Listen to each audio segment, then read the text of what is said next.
Hey, welcome to another piece of Max's World. I am the host of this gracious show. I also do not know how to do intro, so we're just going to get right into it. I have Vince Gibson here, the man of music, and we're talking about live music today. What can you tell us about that? Too much to tell you about live music. Talking about live music and setup and how it's just the whole point of shows are for people to make it think it's easy. It looks good, it sounds good, but to make it do that, it takes so much work and so much effort.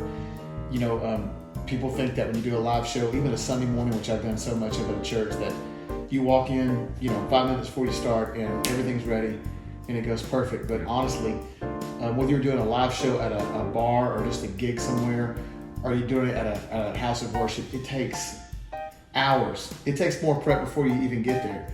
But just talking about like the day of, you got to get there. You got to get there early. We typically, at church, for instance, we would start at 10:30. I was there by 7:30 every morning. And the difference is here that everything was already set up. If you're doing an external gig, you've got to set everything up. But you say, well, why in the world did you have to get somewhere 3 hours early where everything's already set up? Because undoubtedly something's going to go wrong. You got time to fix it. Yep. It's going to go wrong. Even in a place where stuff is stationary, the sound system stayed the same every week, but all the time. A couple of weeks ago, we were live streaming a service, and we always have a 1 minute video that goes on before the service starts. We have a producer in the back, and he tells us, 1 minute, and he called 1 minute, and as soon as he called it, one of the people singing with me said, my battery just went dead on my wireless phone, on my wireless mic. 1 minute, dude, we're 1 minute, and we're going live.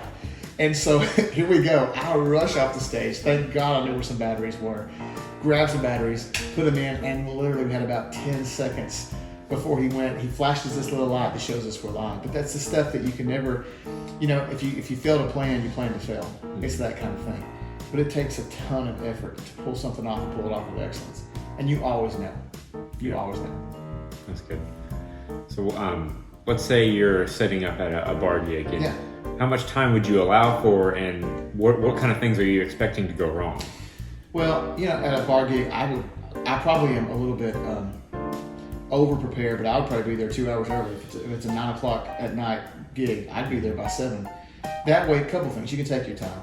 The worst thing is to get there 30 minutes before you start. If you're a one-man band and you're going to set up one speaker and one microphone and plug in a guitar, you've got it made.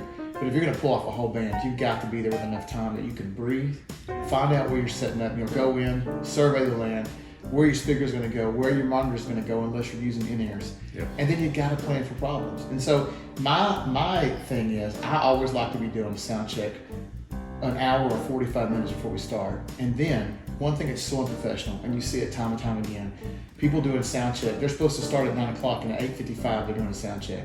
For me, nothing's worse. If it's a 9 o'clock show, by 8:30, 8:35, I want to say to the band, we've already done a sound check. We shouldn't need to rehearse in that situation. We probably played together enough. Yeah. Sound is on, monitors are on, we're ready to go. And push the mute button and let's get a Coke and let's wait until it actually starts. Same thing on a Sunday morning. I've been at so many places on a Sunday morning where the band is rehearsing 5 minutes before. People are sitting out there watching you rehearse. Mm-hmm. And for me, it's not professional. So I always like to be super early, super prepared, walk away, and then when it's time to go, you walk up, and you know what? You're still gonna have issues. You just have to be ready to go on the fly. It's like you just said, you were prepared for that Sunday, but your mic's battery still went dead. And then the thing is, here's the thing. That mic, I put brand new batteries in them.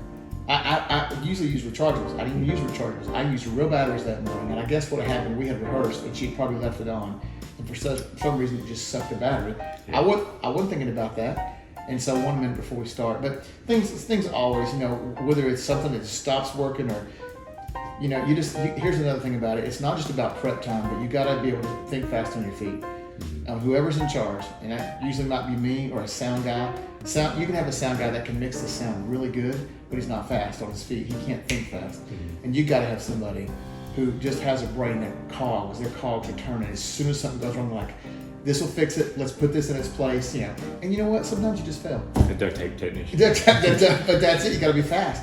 And, inevitably sometimes you just have to make light of it and laugh when something doesn't work right. You just say, hey guys, you laugh, you play it off.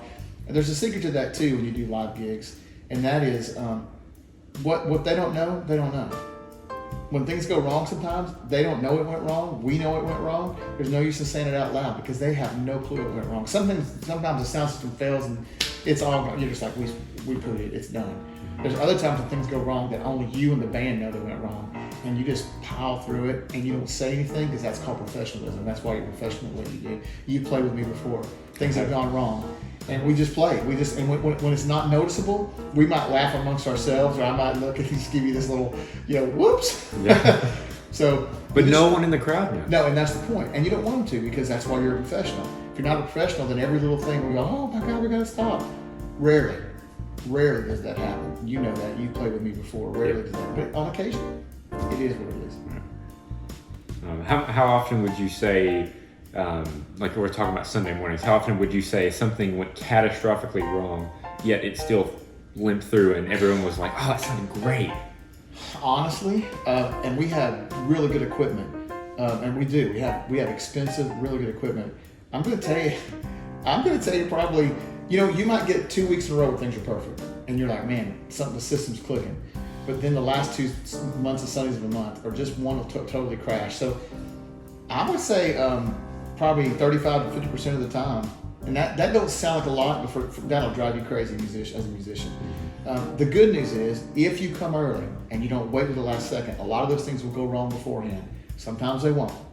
But 35-50% of the time, you can pretty well say when you come in there and start setting up, something won't be where it was last week. Something will have failed. Something won't be set up right. Something won't be in the right place. Something is massively miswired. The demons of wiring. I don't know what happens. Nobody's in there all week, but something's not wired right.